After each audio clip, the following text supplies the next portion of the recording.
그날 나는 퇴근길에 집 근처 쇼핑몰에 들렸습니다. 시간은 오후 8시를 넘을 무렵이었습니다. 그 쇼핑몰은 대형마트나 백화점과는 비교도 안 될 작은 지역의 쇼핑몰입니다만 평소 옷 같은 걸 살 때는 무척 편리해서 자주 이용하는 곳이었습니다. 6층짜리 건물 중 5층과 6층은 주차장이고 쇼핑몰은 지하 1층부터 지상 4층까지 총 5개 층입니다. 하지만 그 무렵 지하 1층은 리모델링 중이라서 출입금지 상태였습니다. 쇼핑몰의 폐점 시간은 오후 9시.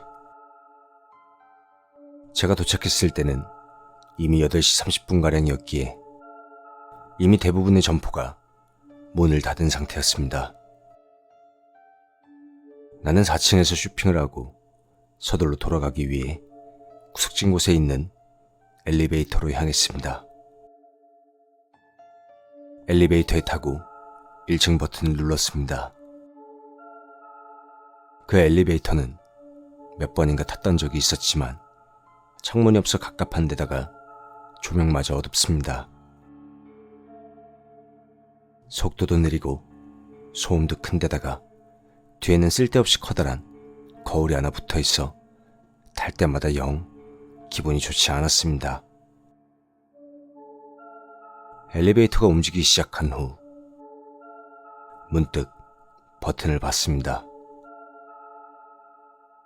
그런데 제가 눌렀을 지상 1층이 아니라 그 한 칸 아래에 지하 1층 버튼에 불이 들어와 있었습니다. 잘못 눌렀나 싶어 다시 1층 버튼을 눌렀지만 불이 들어오질 않습니다.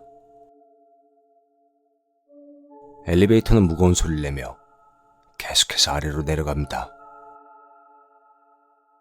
그리고 그대로 공사 중이라 출입 금지 상태일 지하 1층으로 도착해 천천히 문이 열립니다. 공사 중이라 그런지 지하 1층에는 불도 안 켜져 있어 깜깜한데 오직 유도등에 녹색 등불만이 빛나고 있었습니다. 당연히 리모델링 중이라 가게 하나 안 들어와 있으니 그저 텅 빈 공간만이 눈앞에 펼쳐져 있었습니다. 기분이 나빠진 나는 닫힌 버튼을 눌러 다시 1층으로 올라가려 했습니다. 그런데 문이 닫히려는 그 순간 시야에 무언가가 들어왔습니다. 어두운 곳에 눈이 익지 않아 처음에는 잘 보이지 않았지만 아무래도 닫히려고 하는 이 엘리베이터에 타려고 달려오는 사람인 것 같았습니다. 그래서 나는 열린 버튼을 누르고 그 사람을 기다려주기로 했습니다. 하지만 조금 어둠에 익숙해진 눈으로 다시 한번 그 사람을 보니 무언가 이상했습니다.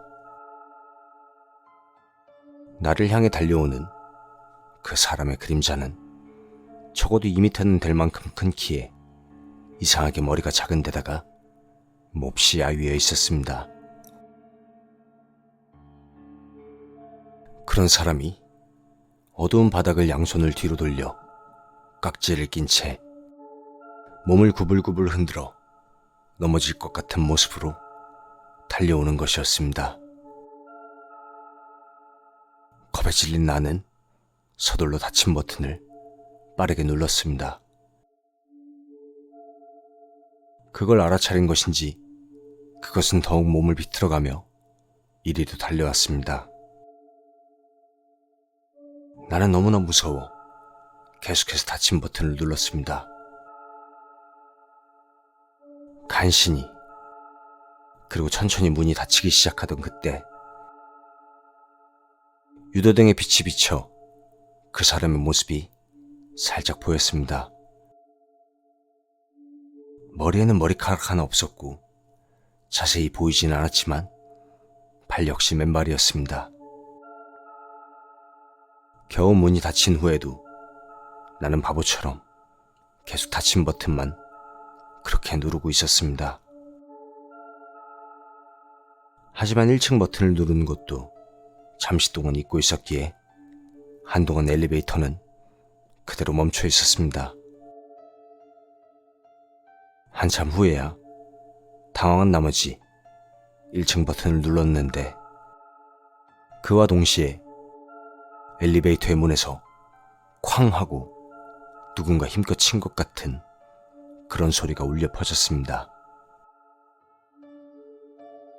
나는 또다시 겁에 질려 1층 버튼을 마구 누르고 1층에 도착하자마자 밖으로 뛰쳐나가 도망쳤습니다. 그 이후로 그 쇼핑몰을 찾는 게 두려워집니다.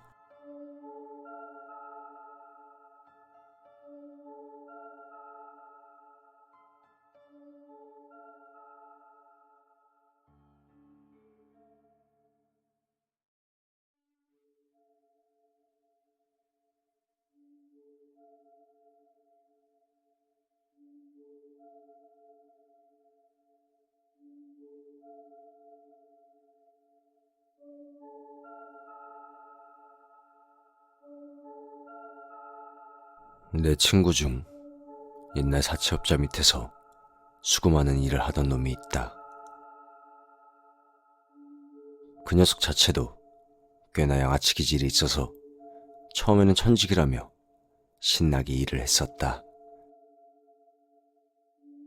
하지만 역시 뱀을 풀어서 빚쟁이를 협박하기도 하고 빚쟁이가 기르던 개한테 습격을 당하는 등 현실은 꽤나도 가혹했다고 한다.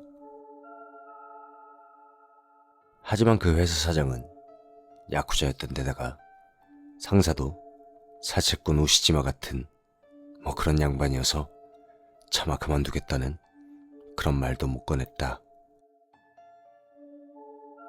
그러던 어느 날 사무소로 빚을 진 양반이 전화를 해서 나 이제 돈을 갚겠어. 이렇게 말했다. 그래서 친구는 상사와 함께 그 사람의 집으로 향했다고 한다. 그 아저씨 내 집에 도착해 현관문을 두드렸지만 나오질 않는다. 결국 문이 열려 있어 그냥 문을 열고 그렇게 들어갔다고 했다. 사채에 손을 댈 정도니 방 안은 그야말로 개판이었다. 쓰레기 더미로 가득 찬 집을 이래저래 헤쳐 지나가 안쪽 방까지 들어가니 그곳에 아저씨가 있었다. 줄로 목을 메고 공중에 떠서 흔들리는 모습으로. 아무리 양아치라지만 친구도 죽은 사람은 처음 보는 것이기 때문에 완전하게도 넋이 나갔었다고 한다. 하지만 상사는 그런 것도 익숙한 것인지 이런 거지 같은 새끼가 뒤질라면 돈을 갖고 뒤져야 될 거 아니야. 이렇게 말하며 시체에게까지 욕을 퍼부었다. 결국 경찰에 신고하고 그날은 그대로 돌아왔다. 그런데 며칠 후부터 상사의 모습이 변하기 시작했다. 회사에 출근도 안 하고 집에 틀어박혀 전화조차 받지 않았다. 게다가 원래 마약에 손을 대고 있었는데 들리는 소문에 의하면 마약 구매량이 엄청나게 늘었다는 것이었다. 아무래도 뭔가 수상하다 싶어 회사 사람들이 다 같이 그가 살던 아파트로 찾아갔다. 하지만 주인에게 열쇠를 받아 문을 열자 상사는 목욕탕 안에서 죽은 채였다. 검시 결과 사인은 약물의 대량 섭취로 인한 중독자였다. 그러나 확연하게도 이상한 점이 있었기 때문에 확실하게 단정 지을 수 없었다. 사인은 아니지만 그의 목에는 줄로 목을 맨 듯한 시퍼런 멍이 남아있었던 것이다. 하지만 실내에는 줄이나 로프 같은 건 전혀 보이지도 않았을 뿐더러 문도 잠겨 있었으니 완전한 밀실이었다. 결국 어째서 그런 자국이 남은 것인지는 밝혀내지 못했다고 한다. 그 후 두려워진 친구는 회사를 그만두고 손을 씻었다. 들리는 소문에 의하면 그 회사는 이후 사장과 여러 사람이 목을 매서 자살하는 사건이 일어나 결국 망했다고 한다. 그 친구는 지금도 그 이야기만 나오면 벌벌 떨곤 한다. 아직도 그는 아저씨의 기일만 되면 근처 절에 찾아가 참배하고 명복을 빈다고 한다.